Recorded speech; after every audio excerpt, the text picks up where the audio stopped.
Hello. Hey everybody, I'm Laura. I am Rubina. Welcome to the Echoes and Embers Podcast, where we host our soulful banter on the themes of life. We honor an element each week and a perspective that it brings, reflecting on their impacts and influences. This episode, we are immersed in ether. Our topic, spirit. But before we get started, let's prepare our space together. All right.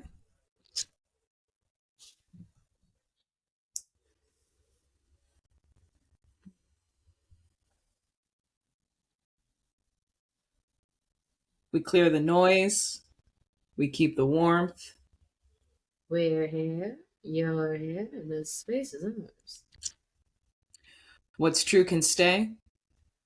The rest can go. Let's begin. Let's begin. Very exciting times. Always exciting times. Very good, very good. So our topic today is ether. We're diving into spirit, and it's a topic that really excites Ruby and I. It's something we always have. It always comes up in conversation, like what is spirit? How are we feeling spirit? Just trying to identify what this mysterious thing is that, gives us life force in this existence. And, doing some reflecting and research this week, we've really come to terms with, spirit is an animating force behind all life. While the body holds form and the mind holds thought, it is the spirit that brings meaning, movement, and magic to both. It's the breath behind the breath, the subtle, unseen, but it's deeply felt. Spirit is not just something out there. It's the inner pulse that gives the will to us to keep going, to create, to love, to heal. When we feel aligned with spirit, however we define it, God, source, higher energy, universal intelligence, we experience it. We experience clarity, energy, connection, just this limitless power that you just feel pulsing through you. Where the earth grounds us, water softens us, fire ignites us, and air expands us, ether or spirit ignites us.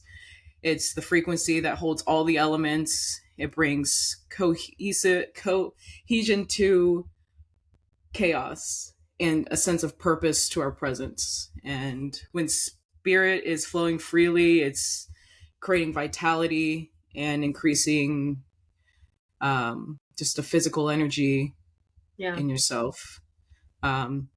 Spirit doesn't require a belief. It only requires awareness. And when we pause, breathe, and listen inward, we tap into that vital life force that's always been there. So I like that you said it doesn't require belief. It just requires awareness. And I know at some point we're going to dive deeper into how belief creates a structure for this spirit to be embodied and for your awareness to take a direction.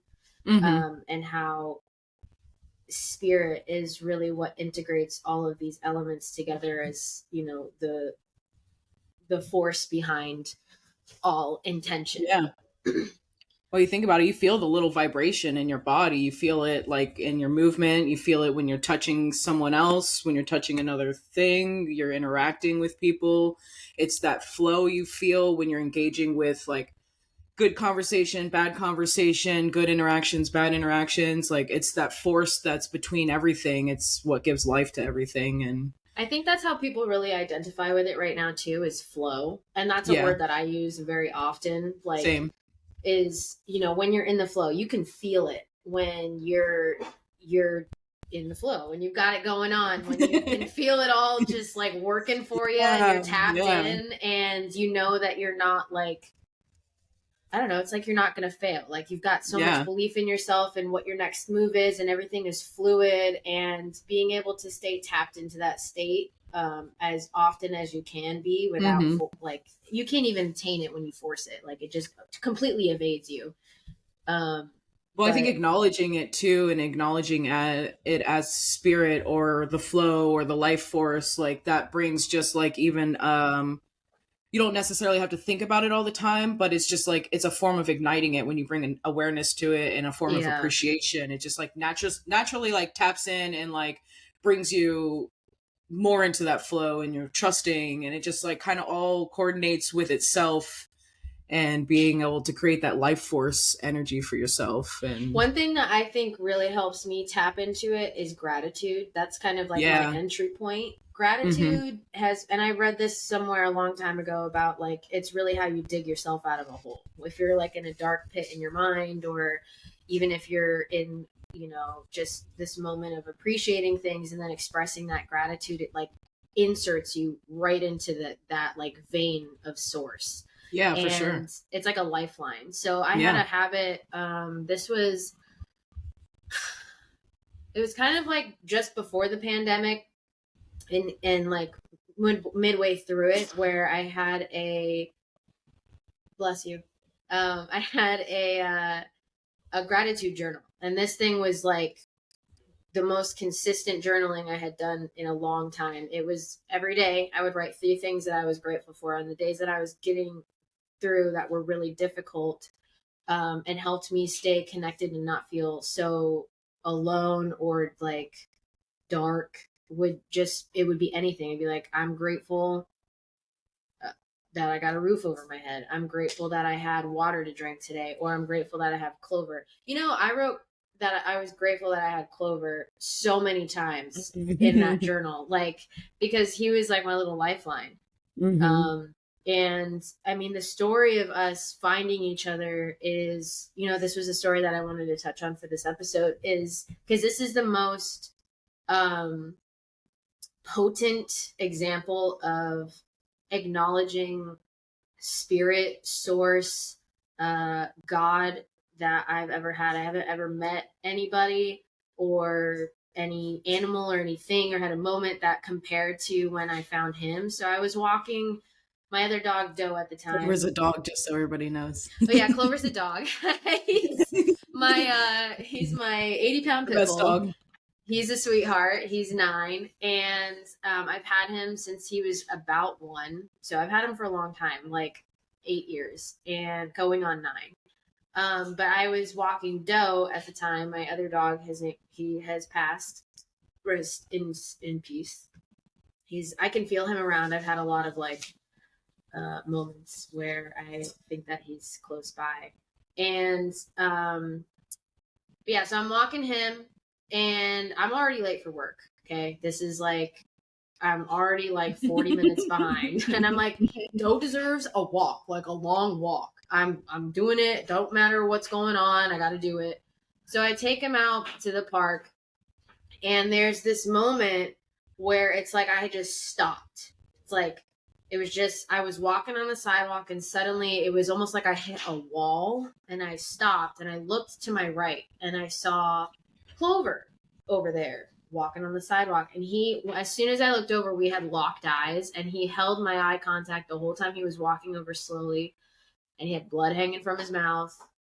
He had blood on his paws, but he didn't have malice in his eyes. And what also made me stop were these 2 homeless people that like were walking towards me and flanking me, and like walked like right next to me. And I had already picked up Doe at this point, because I had seen Clover, and was like, why is he gonna attack? I don't know. I'm gonna pick up my dog. And I just froze. And then these people walking by me, it's almost like it forced me to stay in this position.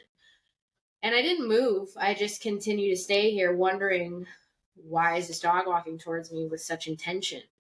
He walked up to me, and he sat right in front of me, and just like waited, and like started looking around like he was with me. And I was so confused, and was just like, it was like my brain went boing, like,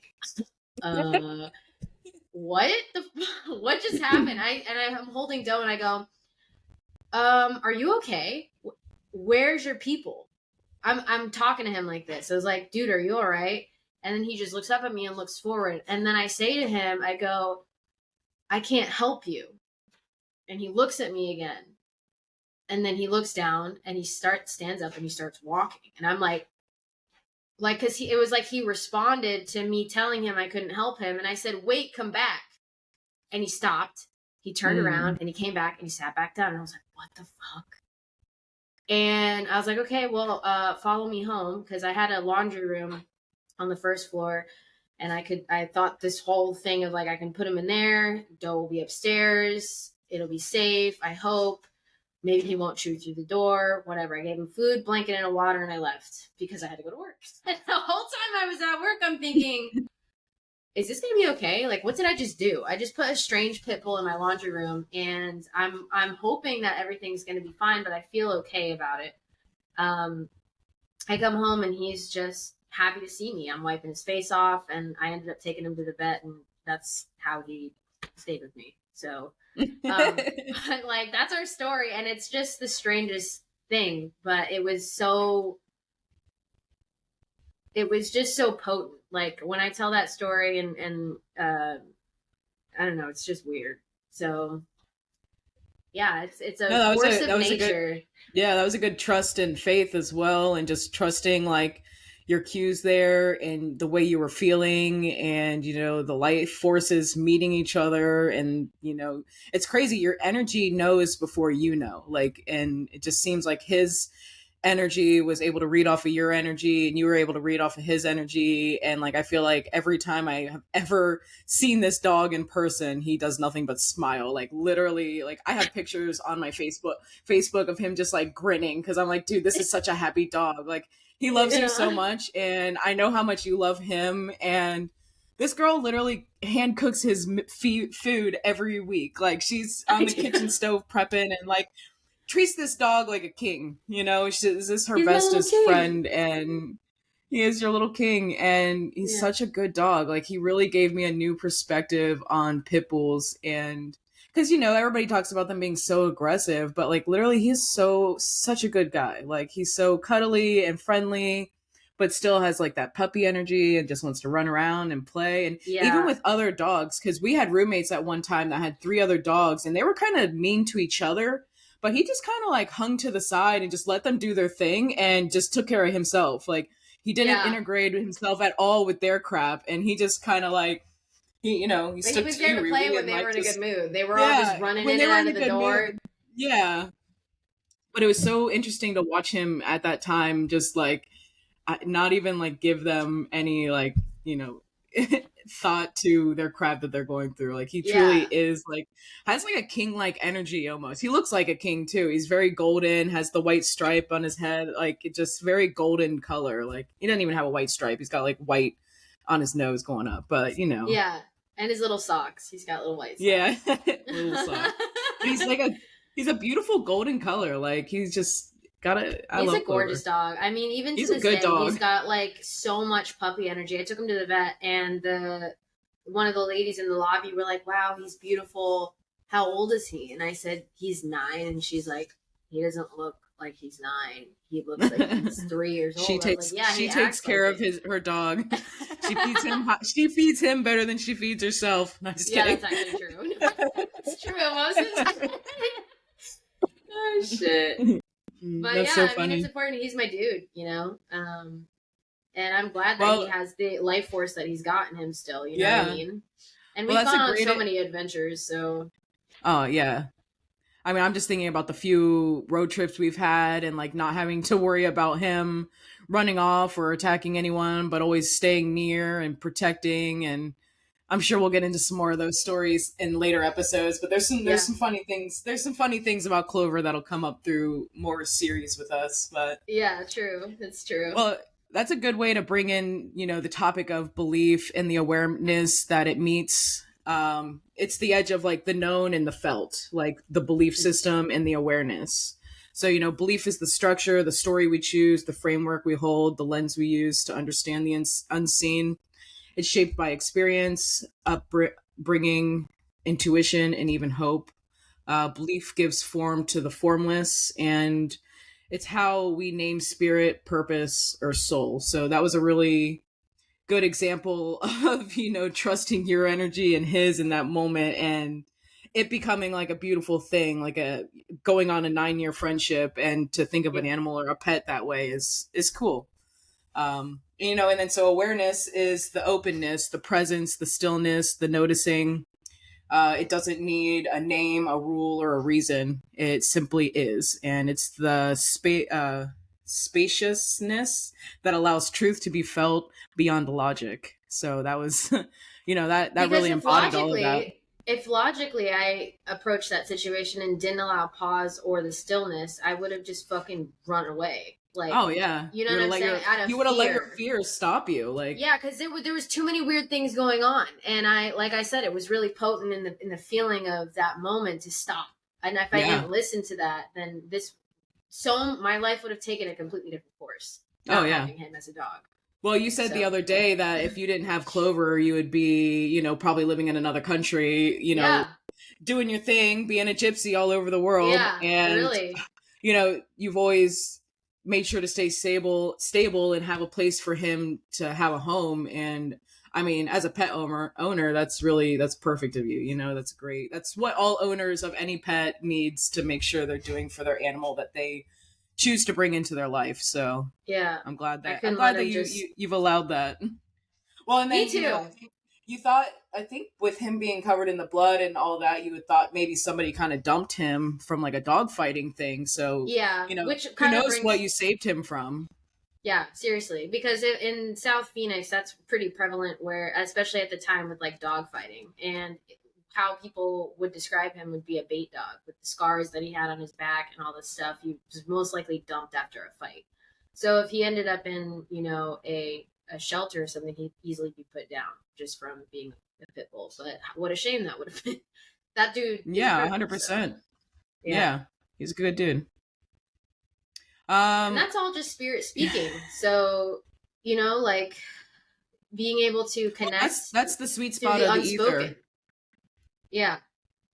Yeah, that's the sweet spot of the ether where spirit lives and gives force to all of these things that you just almost don't even understand until, it just honestly days after, years after, and you're like, oh, wow, I was truly led through that experience and look where it's brought me now. Like you were able to be led and I mean, you're on the other side in a good place with it. So that's a good example or a good story of, trusting yourself and trusting what your interaction is there and reading it right. And the whole point of like you bringing up, right. It's us, you, anyone trusting the journey, trusting the moment that takes you into the next one. And this makes me think about when you were taking the journey to Arizona to find trust in yourself and like experience what spirit can bring you, like we were talking about that the other episode. Yeah, that was my story I wanted to share this episode. That was a very pivotal point in my life. Like I was living alone. I was surrounded by family and friends that I was in a good place, like with situations and other people. I had, finally just graduated the yoga program and I was starting to feel stagnant. Like I was, craving like just a deeper connection to life and purpose.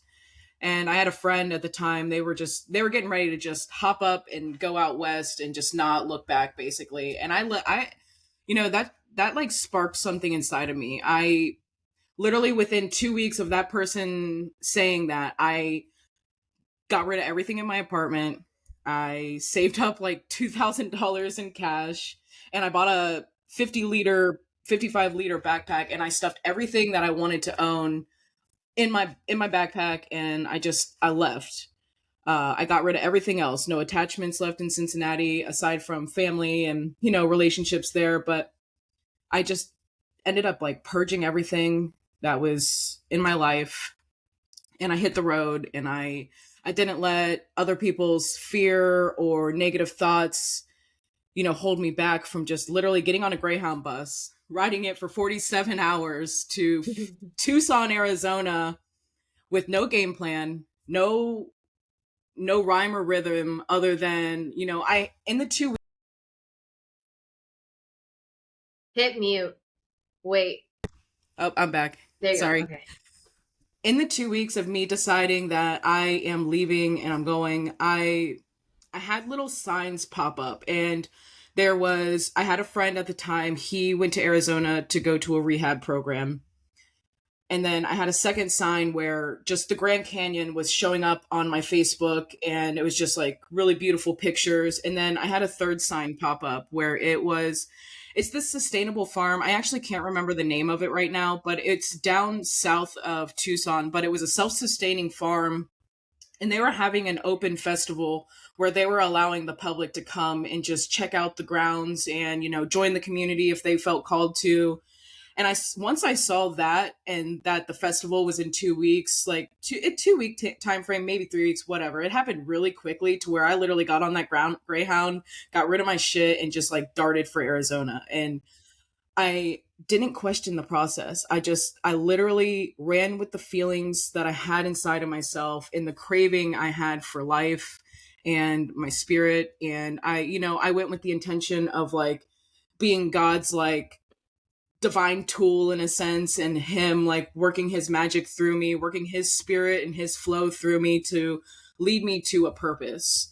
And I just took a super chance on jumping on that bus. I remember literally getting off of the bus in Tucson, Arizona, and I opened my phone and I downloaded Airbnb. I didn't even have Airbnb downloaded. I didn't have any plan. I literally got off that bus, found a hostel that was like 6 streets over, and I walked there. And let me tell you this, I didn't plan well with what I packed in my bag. And that thing probably weighed like 80 to 90 pounds, to the point where while I was walking with that backpack, I was dragging it. It was so freaking heavy. Oh my gosh. And I struggled through that, but I just didn't care. I was so driven to just go and run with this deep feeling I had to get out there and experience life. And the farm I ended up going, it wasn't a good thing. There's a lot of cults out west, and you don't want to jump into that shit.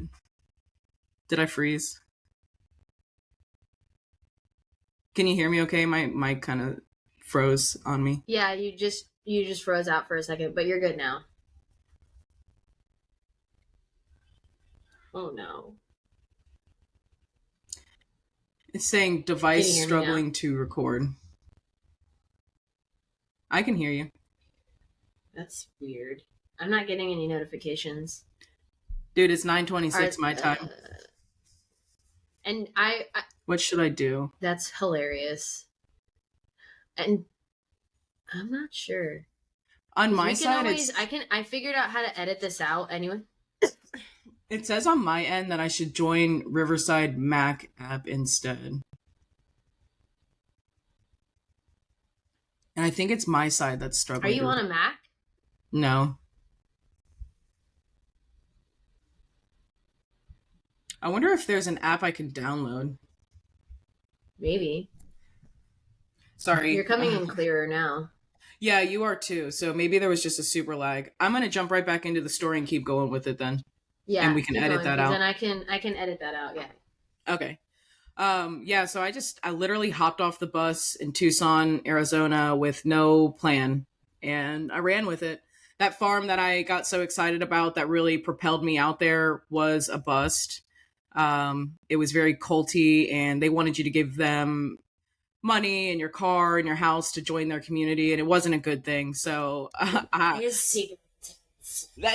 was crazy. I found the first, I got dropped off there too, and it was 2 hours south of Tucson, like right almost across the border of Mexico. And I remember finding a family in the parking lot, and I was like, can I come? I need a ride. Here's $50.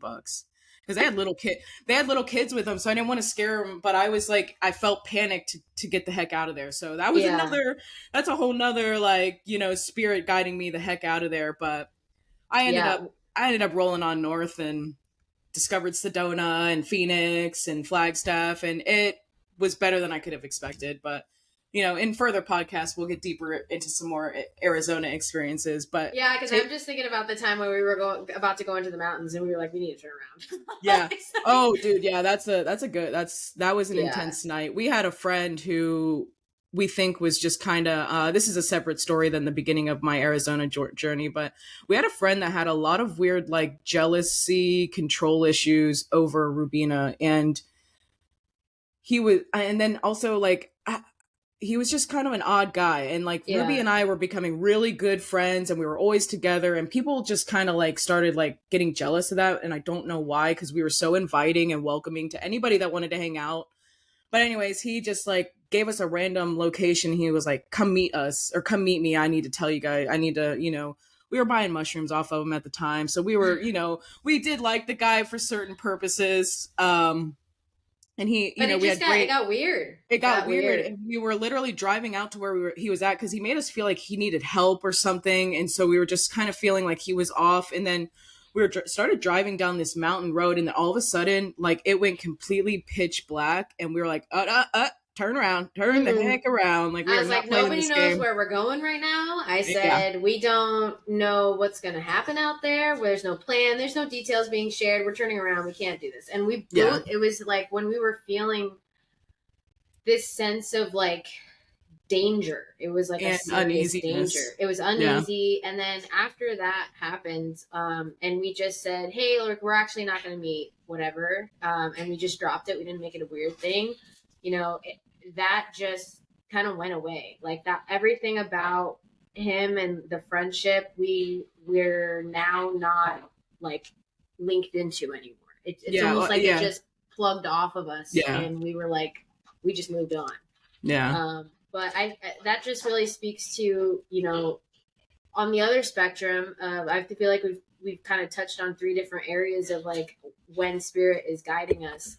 And you really got to pay attention to those moments too, because it doesn't matter if you think that you're going to hurt somebody's feelings, you could get hurt physically if you're not paying attention to that stuff. Yeah. So, or being smart in your decisions and trusting your gut. That goes right back to trusting your gut. And, we have all this high vibrational life force energy always flowing through us, but, integrating and making sure you're aware of your gut feelings, your, what's going on, it literally can save you from certain situations, just like that situation, or me almost getting stuck in a cult down south where my family, like, and it was in a remote spot, my family knew of it, but they didn't know my location, so it could have just been silly. And Ruby and I are smart. We're not out here putting ourselves in dangerous situations. It's just, I feel like there's certain things and lessons in life you have to learn to get stronger and overcome, like, ever even coming that close to something like that again. So it's like you're walking the edge. You're always you talking about going to that spot 2 hours south of Tucson, us going into the mountains, that's us pushing the edge. And, feeling that cliff of danger. Well, and then even essentially pushing that trust and faith that we have in spirit, in God, and like, I'm sure we were at that point. I remember with this friendship, we were kind of already seeing red flags essentially in the friendship. And we're both carrying empathic people and always believing the best in people. And I think at that time we were just like, maybe we should give him another chance. Maybe he needs our help. I think at that time we really were thinking he needed some help. And because he made us feel like he was kind of like in danger or something, or it just seemed very alerted.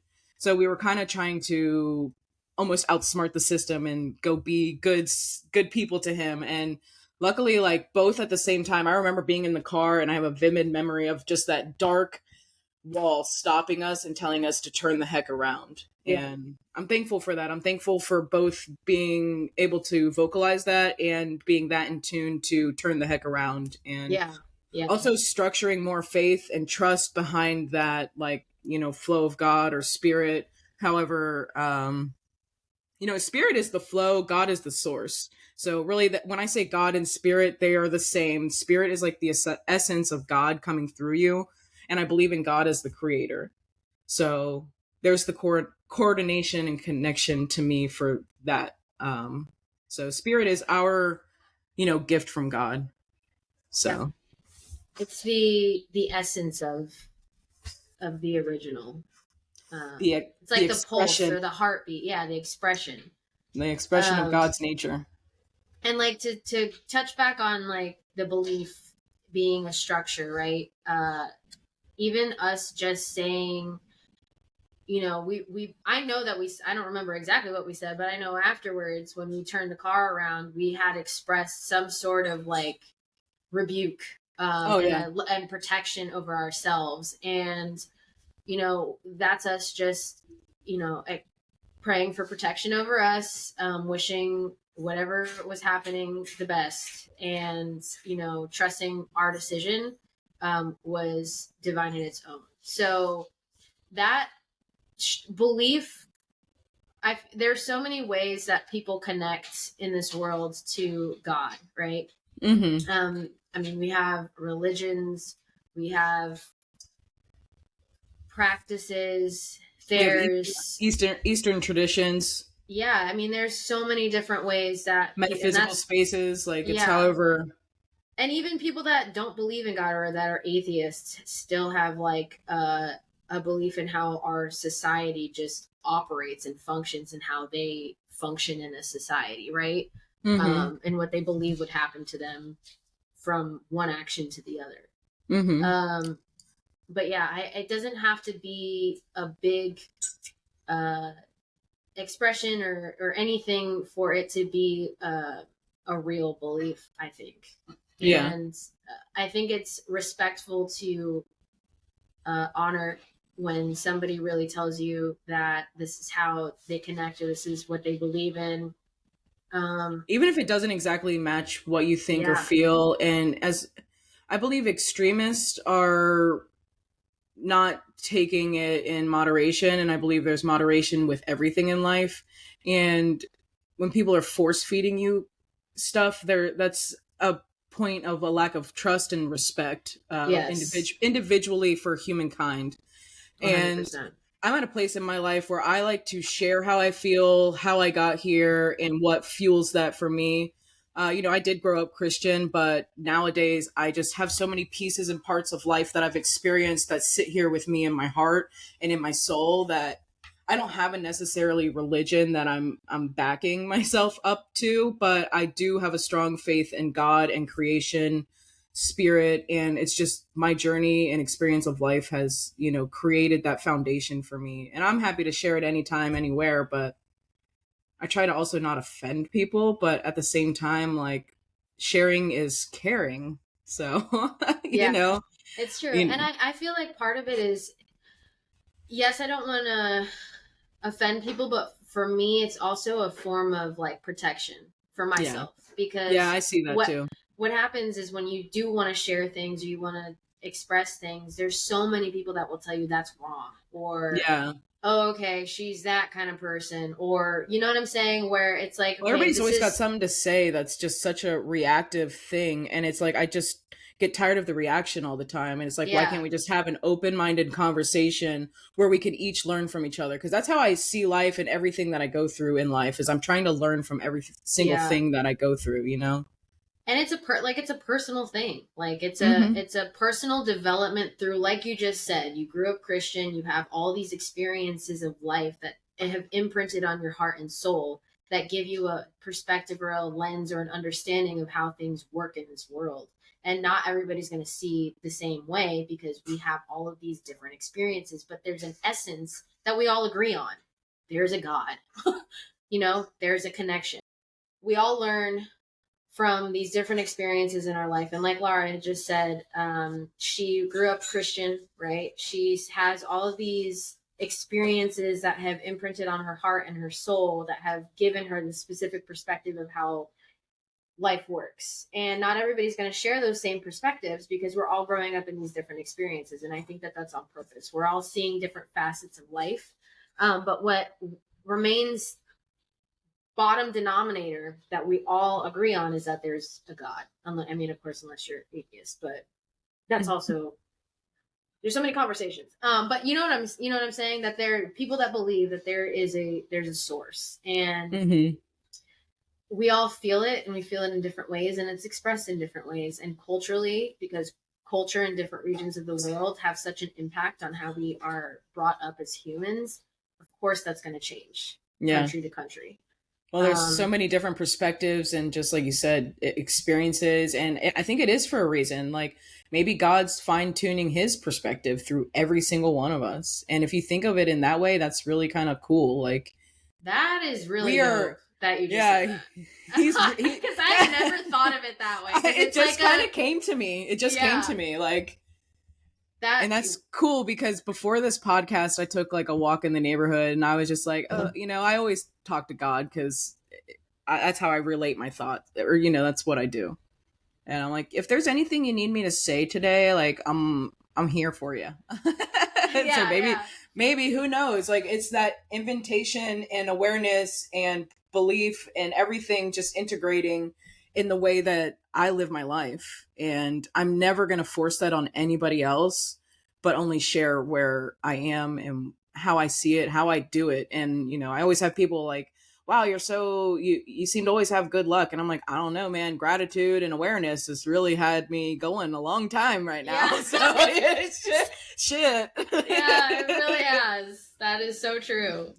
It's and really forgiveness. I ask a lot of forgiveness because I am not perfect and I will never portray myself to be perfect or all knowing. And I hope anybody listening or watching can take that away from Ruby and I, that we are not here being all knowing. We're just here to share and express love through our words and our invitation to you.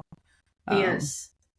This is really just a way to feel connection that I know that so many of us crave and want to be able to hear, like, honest conversations. Yeah. And, just hear stories. Like I said, I think this was the first episode. I really miss the aspect of community with storytelling. And this is so, like, enlivening for me. This is modern day storytelling. Yeah, modern day storytelling. We're doing it. But I think we did a really good job just capturing, the essence of ether throughout each episode. This first chapter, really, as what we're going to be referring to these completions as, going through each element, ending on ether, and then starting anew with fire. So, if you're inclined to kind of like go back and check out episodes either for the first time or re-listen to them and kind of clock when we're speaking on spirit, because it comes through in every topic, right? Like, this is, it really does. The pulse. It's the essence. It's the expression. It's the essence. It's the pulse, the life force. It's in the plants. It's in the food. It's in the pillows and blankets we sleep on. Like, everything comes from the earth and in a form of it. And essentially God created the earth for us to utilize and live with. So, everything's integrated into itself, essentially, if you break that down and really fall into that kind of thought pattern. Like, it's there if you think about it and you start to question it, and then you get your answers, as we touched on earth and going outside and being still with nature and listening as the earth and the wind and the water, everything teaches you something. And having that open-mindedness to invite that in really starts to shift your gears and invite your gears to really, like, start finding your truth and where the truth is for yourself. Yeah, you have to breathe that space in. Breathe the space in so you can hear all of the things that the life force is telling you. All of your answers, like you just said, that you're asking for, is they are within you when you allow them to come through. Yeah. Well, Ruby, do you want to go into our closing meditation, or is there anything else you'd like to share on our ether topic of the evening? Ether is such a fun word. It's a fun element. I was thinking ether or love, but essentially it's almost the same thing, because I was like, what is the fifth element? And ether came forward, and it was like, and it allows to encompass all of the things, like spirit, love can be a topic. It's just like that space that, like, brings, like you said earlier, it integrates everything together, all of these different elements. Everything. Yeah. Well, I would love to go into the meditation. I think that would be a good idea. Yeah, cool. Let me get there. Ruby and I are going to start ending episodes in just a little mindful meditation. You're welcome to join us as we just take some still breaths to help integrate our own embodiment in ourselves, and to share that with you, just to give a piece for you to take away. So I invite you to just lay your left hand over your heart and your right hand over your stomach. Take in a nice deep breath. A nice deep breath in, a slow breath out. Let your shoulders soften. Let your jaw unclench. Let your spirit settle in. Now gently bring your awareness to your body. Feel the earth beneath you, holding you. Stable, steady, and unshakable. Say silently in your heart, I am grounded. Now tune into your inner warmth with this nice deep breath. Feel the air moving in and out of your lungs. Expansive, cleansing, and alive. Say silently in your heart, I am open.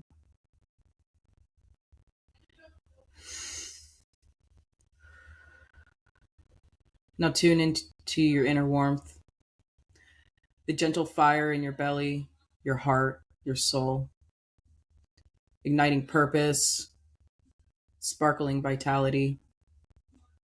Say silently in your heart, I am empowered.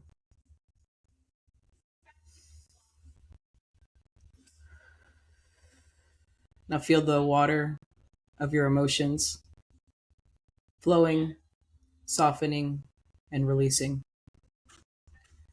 Whisper silently into your heart, I am fluid. Now sense the space between all of it, the ether, the sacred presence that holds every part of you.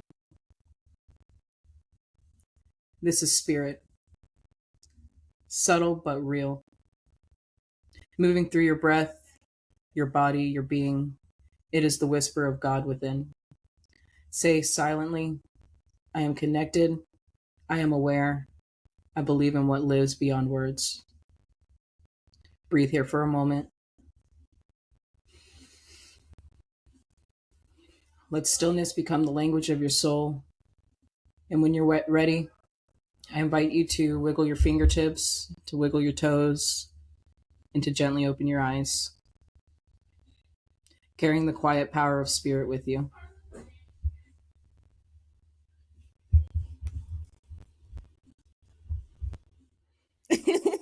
I love that smile. That felt good. Yeah, dude, that felt really nice. Yeah.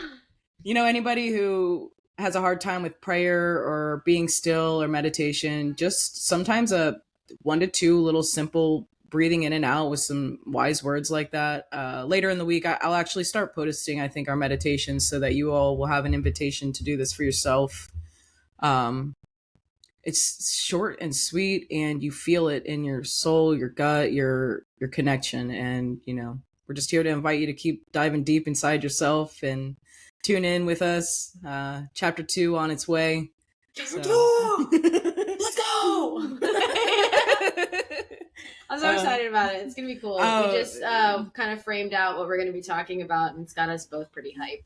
Oh, yeah. So. Dude, I'm hyped on all of it all the time. This podcast has been a really great way to rekindle this friendship and having a more consistent conversation all the time. Yes. You text back more. I do. I'm a terrible texter. I really am. I forgive you because it's not that type of friendship where I need your confirmations all the time. Excuse me. So I accept. I accept you in all the ways. Thank you. And this is great because it's man, this just flows. It's been fun. It even gives us more like fun and things to talk about too. Like we're feeding our creativity, we're looping back on stories. And we're even learning more through all of this because we're reflecting, we're doing more research, we're actually we're actively practicing, but as we're actively talking about things throughout the week, it's giving us that embodied perspective throughout the week. And it's really been matching up with the energy everywhere. Like every week just seems to be so on topic with what we're going through that week. And it's so crazy. Like, it's like, I don't know. It's like life is just beautiful. It's so beautiful. It really is. It's gorgeous. And maybe that speaks to intention, right? Because we had plotted out our first chapter when we were going to start the podcast and we had it done. It's like, we had the first 5 episodes in a rhythm already. And And like knowing that this is going to be our second chapter, it will probably divinely line up just the same. So it's that divine timing. Divine timing, baby. Chapter 2, here it comes. So excited.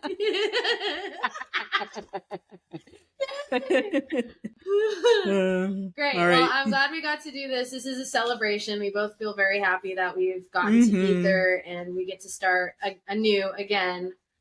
So yeah, stay tuned. We're gonna jump into fire next week. Fire chapter 2. Yes. All right. All right. Thank you guys again. We'll talk to you guys soon. We'll talk to you soon. Bye. Thank you. Bye.